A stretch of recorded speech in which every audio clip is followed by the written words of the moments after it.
Welcome back to the SA Sports Show. Lucky enough to be down here at City Mazda Stadium with Tate Kaesler, team defence for the Adelaide Crows. Tate, how you going? Yeah, good, Kim. Thanks for having me. It's a nice day down here in the sun, and it's good that I can be on the SA Sports Show to give you a little bit of a background about the Adelaide Crows and how we're going this year. Awesome. So you wouldn't think the end of April and it's still beautiful sunshine. So just on your role at the club, what does that actually entail?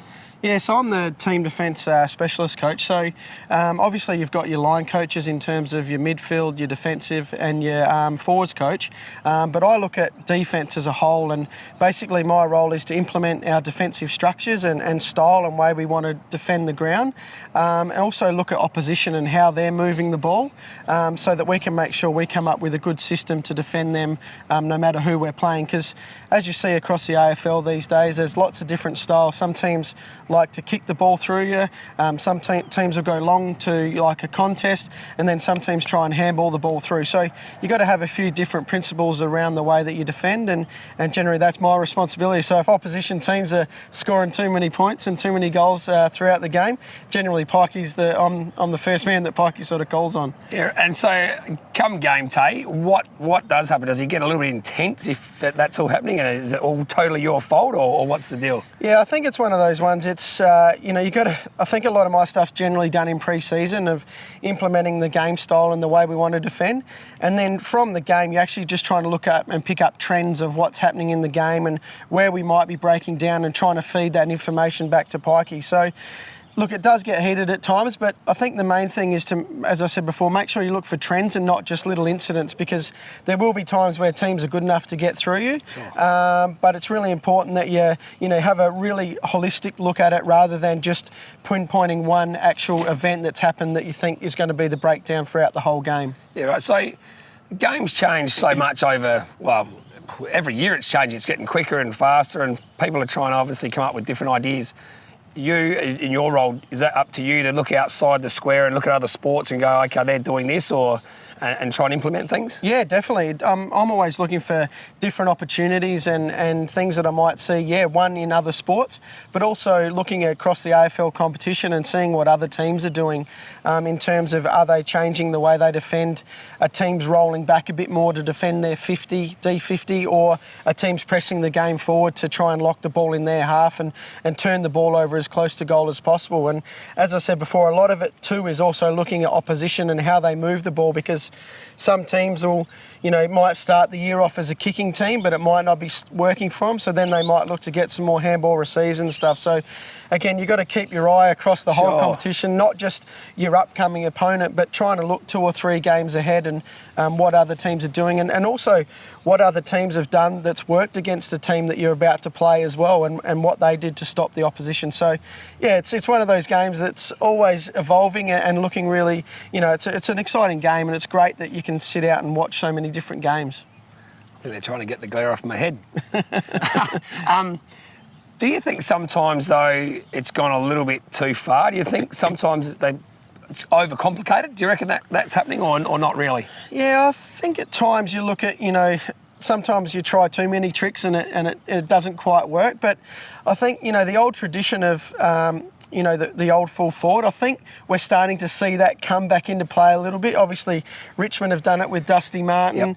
Yep. Teams are trying to get Alex Rance deep, because he's such a good player and reads the game really well. We've used Josh Jenkins deeper at times.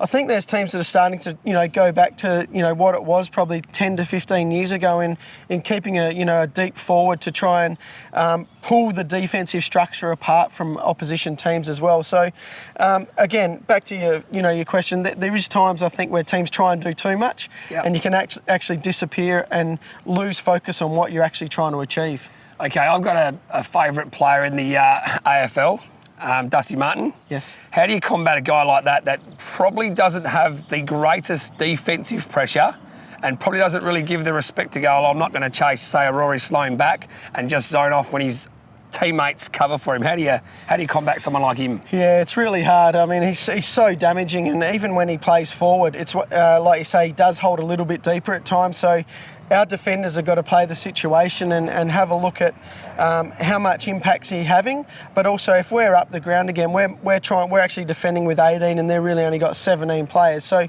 it's that tight balance. And obviously, he's got one of the undefendable fend-offs in the competition, Sure. which I reckon there's hardly anyone in the competition that can stop him. Sure. So, He's a star. It's look, we try and use different techniques, but he is a star, and again, it's that moment in time. If you've got the opportunity to try and slow him down, that's what you got to do.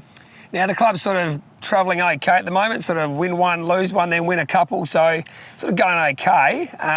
Just as someone looking from the outside, sort of going, oh, how are they sitting? To me, they sort of seem like they haven't really got it clicking just yet.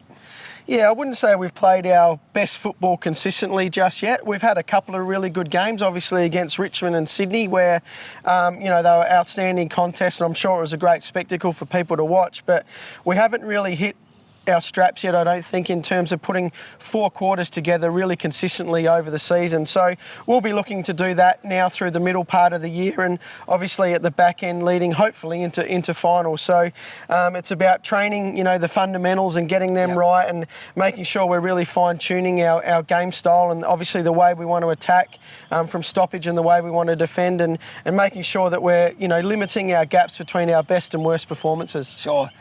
Look, obviously there's a few injuries down there at the moment. You can tell that through your, obviously, SANFL side. It's not travelling that well. Yeah. But how do you go in your role trying to manage that with new blokes constantly coming into the change in the system? Yeah, it does make it hard. As I said previously, a lot of my stuff's generally done in the pre-season around our principles, and luckily back then we did have a full squad of around 42 to 45 players training most sessions. So that's where you get a lot of your education. Again, it is really hard when you got guys coming in and out, but it's really important, and what we focus in on is playing their role when they come in. They're all specialised in certain areas of the game, and everyone knows our structures and our game style and the way we want to play. But the most important thing is they come in and play their role and do it to the best of their ability. We're not asking them to go above and beyond what they can do, but as I said, we just want them to come in and play their role. And obviously the SANFL boys are finding it quite tough at the moment with, we've averaged, I reckon, around about 10 to 12 listed players. So the development guys that are coming in are doing a wonderful effort for us. But again, we're just waiting to hopefully get a few more guys back so we can have that more consistency, and then we get that full game style into our SANFL team as well. Do you have one player personally that you go, wow, he's the best defensive player that I like to coach, or that listens and gets it? Do you have one of them?